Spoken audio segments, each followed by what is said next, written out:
আজকে ভাতের সাথে কি বানাচ্ছো গো? আজকে বানাবো সিমের পাতুরি। তাও কিন্তু দারুণ টেস্টি হয় খেতে। ও, তুমি যে ঠাম্মিকে নিরামিষ পাতুরিটা বানিয়ে দাও ওটা? হ্যাঁ রে বাবা, ওটাই।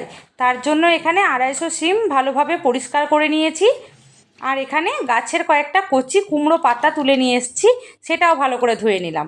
এবার সিমের আগাগোড়া কেটে নিয়ে এরকমভাবে সুতোগুলো বের করে এরকম ছোট ছোট টুকরো করে নিতে হবে। ছোট ছোট টুকরো করে সিম দিয়ে বানালেই কিন্তু সবথেকে ভালো টেস্টটা বোঝা যায়।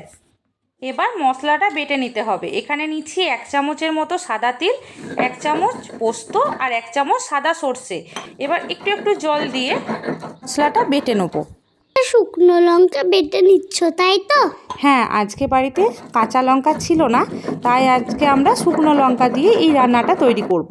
এই যে বাটা হয়ে গেছে, এরপর তুলে নিচ্ছি। এটা আমার আর বুনুরও তো খুব প্রিয়। হ্যাঁ জানি তো, সেই জন্যই তো বারবার বানাই। এই যে বাটা হয়ে গেছে, দিচ্ছি সামান্য হলুদ, সামান্য চিনি, 1/2 চামচের মতো গোলমরিচ আর পরিমাণ মতো নুন। আর বাটা মশলাটার সাথে এবার সিমগুলো দিয়ে ভালোভাবে কিন্তু মিশিয়ে নিতে হবে। তারপর একটা ফ্রাই প্যান বসিয়ে দিয়েছি, তাতে দিচ্ছি সর্ষের তেল। এবার তেলটা গরম হতে হতে আমি পাতুরিগুলোকে বানিয়ে নিই। কুমড়ো পাতাটাকে উল্টো করে ওর মধ্যে শিমটা দিয়ে দিতে হবে তাই তো মা?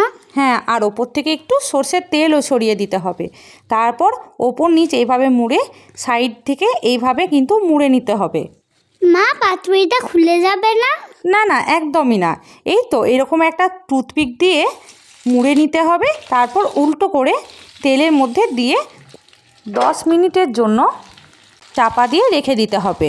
তারপর ঢাকাটা খুলে দুপিঠই উল্টো পাল্টা করে এরকম একটু লাল লাল করে ভেজে নিতে হবে। তারপর গরম গরম ভাতের সাথে পরিবেশন করতে হবে।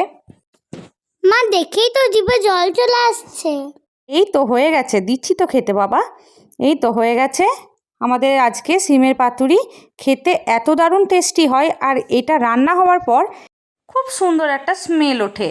তাহলে দেখা হচ্ছে অন্য ভিডিওতে। আজকের মতো এখানেই টাটা।